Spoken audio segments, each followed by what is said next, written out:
하니까 이거 답하기 좀 어렵네요. 요즘에 카페 가는 게 진짜 좋아요. 시그니처 뭐죠 커피 아니면 시그니처 음료 시키고 거기서 먹고 진짜 좋아요. 요즘 시간이 없는 것 같아. 생각해보니까 시간이 많이 없는 것 같고 근데 굳이 말하자면 뭐 아까 얘기했듯이 친구랑 만나서 간단하게 소박하게 소주 한 잔 한다든지. Favorite Korean slang. 킹 받는다. 킹 받아. 대창인 것 같아요. There's like an island called Nodersheim. The view is nice. There's cafes, a lot of stuff to do, and there's not many people. One is Hwang Jung-min, and the other is Im Chang-jung. If I'm in a bad mood, I'll watch their movies and I'll be able to laugh a little.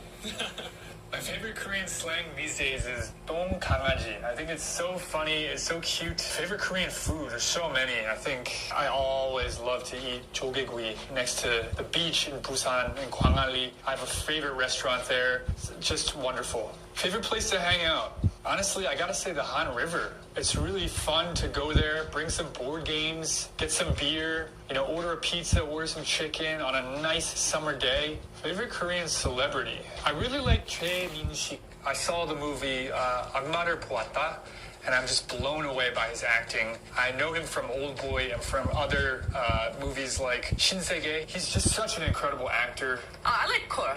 Cole is very simple to the point. Okay, yeah, that sounds great. Call. Summertime, I really love naengmyeon. In winter, I really like hotdog. These days at home, yeah, you can see here I have a home bar all set up. I don't really need to go anywhere. Actually, I like Park Na-rae. She's a comedian. She's pretty funny. She's got a couple specials on Netflix. I like Leadership, your golden years, because it relates to Leeds Football Club, which is really odd, but also very interesting because there was a player called Alan Smith, and he had his golden years at Leeds Football Club. So now, when Koreans talk about their golden years, they say Leadership. I said this before, but I really like the broth in Korea, so probably Gamjapan, somewhere near the Han River, just to have chicken and beer. I really like Kim Kwang-seok, the folk singer. She's just a legend. Yeah. My favorite Korean slang is actually, it's not necessarily a slang, so I say 딱 맞아.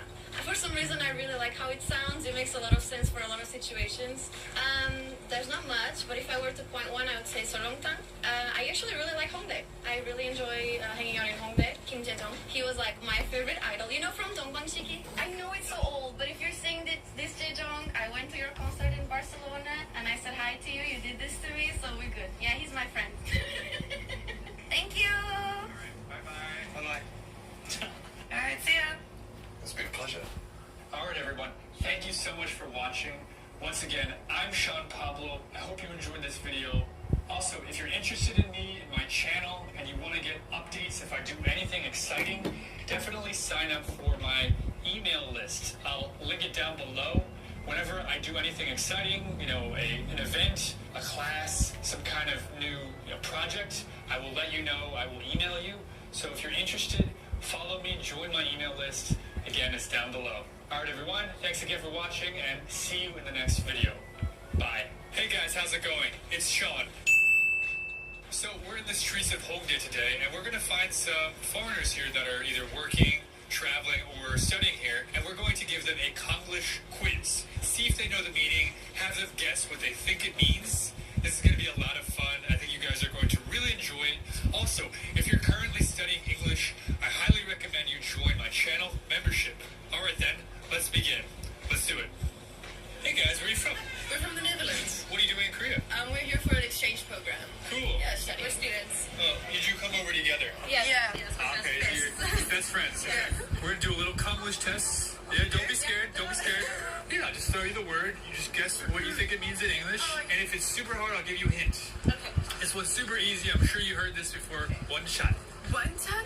One shot. One shot. I mean, it reminds me of golf. When it's like a hole in one. One shot. Yeah, like a hole in one. I like how you said it's easy and we're just like so far away. Well, I assumed because you guys look young, so I thought maybe you hang out with your friends and you... I don't have friends. You don't have friends? Okay. No, I just haven't heard it, I think. It has to do with drinking. Okay, so that's basically just to chug something. Like that would be for me. Just Shot. finish it. Bottoms up. Yeah. Oh. Chug it. Hochikis. Okay, so the second one to me obviously sounds like a kiss, like a goodbye kiss, or like no. I think you'll never get this one. It's the hoochie part that's getting me. It sounds cute. Like it sounds like something. Okay, so do you know those like chocolate sweets that are like called like what are they called? Like kisses. Hershey kiss. Yeah, that's what it kind of sounds like. No relation. No. Cool. Very That's different. interesting. Not a food, not anything sweet, nothing, no love. No love involved. This is a tool. We use It's a this. screwdriver. That's closer. You're not gonna get it. It's a stapler. I was just gonna say. Oh, I'm sorry. Sail. Sailing on a boat. I mean, you could go sailing on a boat, sailing as like in a shop. It's like it's on sale. I'd say boat. Sailing in a boat. How you like at the convenience store and stuff get like your 1+1s. She's got it. Discount. Oh, you're on fire. Yeah. Korea woman. Listen, it would be too easy if it's just like plain a Korean woman, right? It'd Not be too Korean woman. because there's like Korea woman. So she's like a girl boss. I would go with I that. got it. Girl boss. Girl boss. You didn't get any, and then now you get the hardest. Well, not the hardest one, but Yeah. the last one. The last. That's important. Last best. What do you think about Konglish words? I mean, they kind of throw you for a loop sometimes. It makes sense. Meaning it makes sense. Makes sense. Yes. Afterwards. Yeah. How are you enjoying Korea? Oh, I'm having the time of my life. Yeah. It's amazing. Yeah. It's so much fun. Yeah. Every day you can go somewhere and see something. And Yeah. there's always things open, and like we're not really used to that. So What do you mean? so in the Netherlands things close like early. And like 5 o'clock, everything's closed. You can go home. You're And then done. here, like there's always something to do, people out and fun. Sure. And the food is amazing. Yeah. I mean, I'm here for the food. Here for the food. Cool. Well, thank you so much, Thank you. and I'll see you later.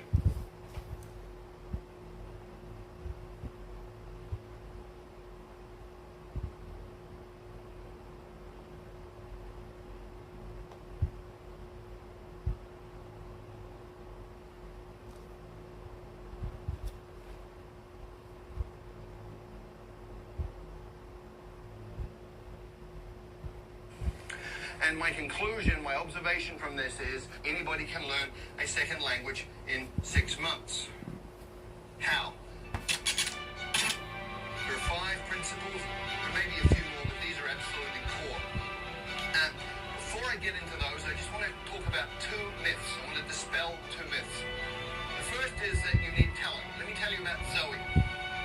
Zoe came from Australia, went to Holland, was trying to learn Dutch, struggling extremely a great deal, and finally, people were saying you're completely useless, you're not talented, give up, you're a waste of time, and she was very, very depressed. And then she came across these 5 principles, she moved to Brazil, and she applied them, and in 6 months she was fluent in Portuguese. So talent doesn't matter. People also think that immersion in a new country is the way to learn a language, but look around Hong Kong, look at all the Westerners who've been here for 10 years who don't speak a word of Chinese.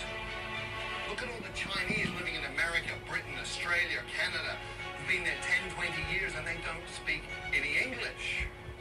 Immersion per se does not work. Why? Because a drowning man cannot learn to swim. When you don't speak a language, you're like a baby, and if you drop yourself into a context which is all adults talking about stuff over your head, you won't learn. So, what are the 5 principles that we need to pay attention to? First, the 4 words. Attention, meaning, relevance, and memory. And these interconnect in very, very important ways, especially when you're talking about learning. Come with me on a journey through a forest. You go on a walk through a forest and you see something like this. Little marks on the tree. Maybe you pay attention, maybe you don't. You go another 50 meters and you see this. You should be paying attention. Another 50 meters, if you haven't been paying attention, you see this. And at this point, you're paying attention. And you've just learned that this is important, it's relevant, because it means this. And anything that is related, any information related to your survival, is stuff that you're going to pay attention to, and therefore you're going to remember it. If it's related to your own personal goals, then you're going to pay attention to it. If it's relevant, you're going to remember it. So the first rule, first principle for learning a language is focus on language content that is relevant to you, which brings us to tools. We master tools by using tools, and we learn tools the fastest when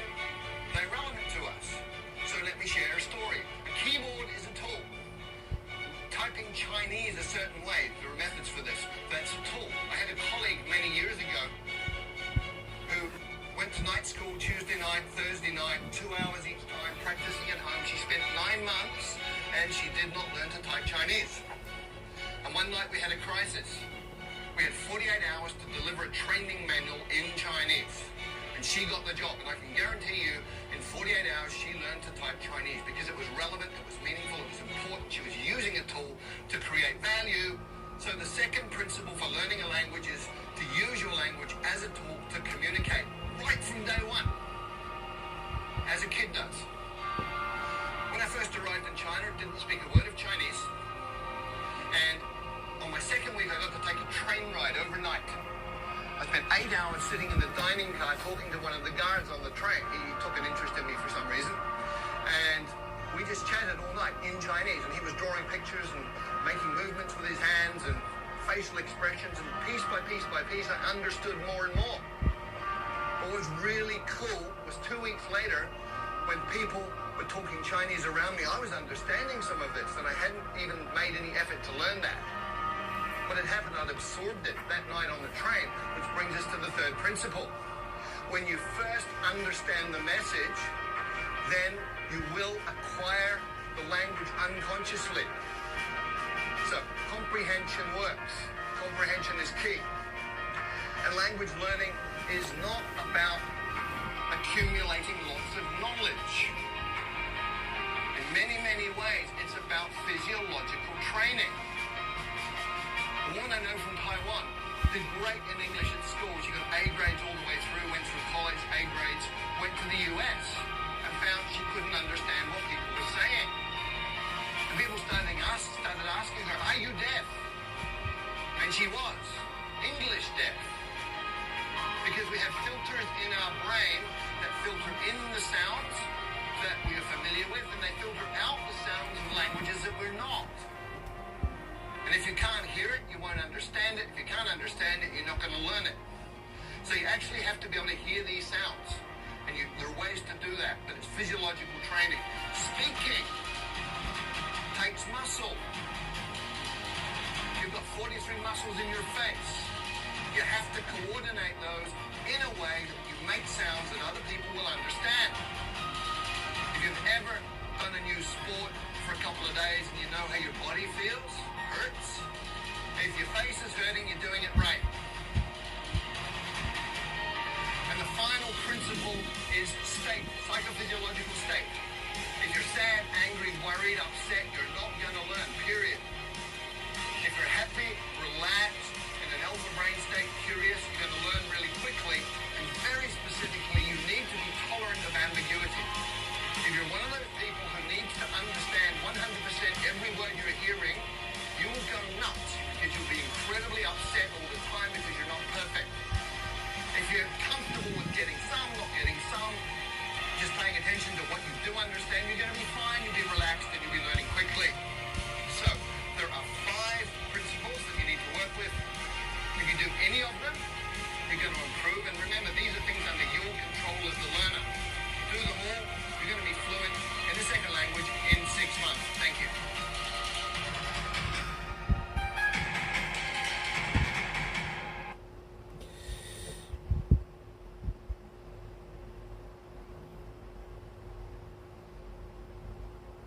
With green hydrogen, we make green energy happen. 자, 우리 이번 영상에서는요, 여러분의 영어 귀를 뚫어드릴 수 있도록, 그쵸? I just 해 보도록. And my conclusion, my observation from this is anybody can learn a second language in 6 months. How? There are 5 principles, there may be a few more.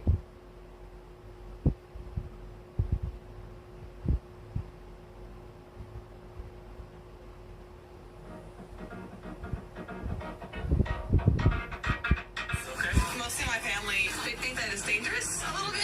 They assume it's like, oh, you're close to North Korea. Are you going to be hurt? I'm like, no, not so much. My friends think, oh, are you actually able to go into Korea? They confuse with South Korea with North Korea. They don't think that it's separate countries. They think it's like one. Confuse the two. Yeah. So where do you think people get the idea that Korea is so dangerous? Where does that stereotype come from? I think it's mostly news media. The only thing you ever see on the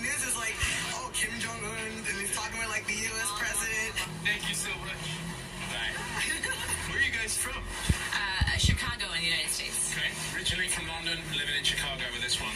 I didn't realise it was going to be freezing cold. Yeah. I had no idea. Just thought it was going to be a warm country.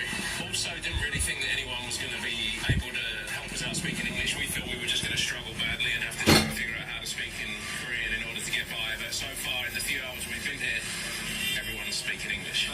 So people speak English a lot better than you thought. Yeah, for sure, absolutely. We've only been around this district so far this long day. Yeah, so far we've only been here a few hours. It's real easy to get around. Everything seems to be super trendy, very well priced, very fashionable. The shopping wise, my preconception wasn't this. It looks like there's quite a lively nightlife scene awaiting us in this area, so we're going to try and make the most of it and stay out as late as we can. Yeah, thank you so much. So what are some habits or mannerisms that you've developed while living in Korea or being around Korean friends? Oh, so many. I have to cover the cleavage. I started wearing scarves and I started buying extra shirts because I don't want to show any skin. And I'm from New York, so I'm very loud. So I have to be quiet, especially on the subway and public transportation. Yeah. So I lowered my voice and covered the cleavage. That's so unique. Yes. I love that. I stopped hugging people very hard because every time I meet people, I'm like, hey! Like, Koreans don't really love that. Yeah. Like, Well, as close friends, I think it's okay. I hug my close friends. Yes. An example is like if I'm on a first date with a girl and the date's over, you wouldn't hug her in Korea. no, not at all. You'd be like, Don't hug her. all right, well, anything else you want to say? Korea is amazing. My favorite country in the world. I've traveled everywhere. I love the people. All right, thanks so much for your time. Thank you. Nice to Hey, I know you. Yeah, you were in another video of mine. almost exactly a year ago, I think. Is that right? Last February. Because when I was in America, I used to be a really bad germaphobe. Like, really bad. Yeah, I couldn't share drinks, food, or anything. But now I share everything, so it's changed. Like, I can share chopsticks and food and... Chopsticks. Wow. Okay, so how friendly do you have to be with someone in order to share chopsticks? I can meet someone for the first time. Like, yeah, it's changed a lot. And so was that immediate, or did that take a long time to develop? A long time, I think. When I first got here, people were kind of curious why I couldn't share food. That's okay. Thanks so much. Hi, where are you from? Hi, I'm from Scotland. Even when I'm with Western people or back home, I still hand people stuff like this. Another one. Our YouTube Prism Studio in checking in. People and people, person, 1 New Zealand, 2 Ireland, 3 USA, 4 Arab Emirates, more people, welcoming, freestyle of my life, English and English, pre-English time is communication, 소통, communication, 1 level, 2 level, 3 level, 4 level, English time, okay, hey guys, thank you so much, Donald Buck.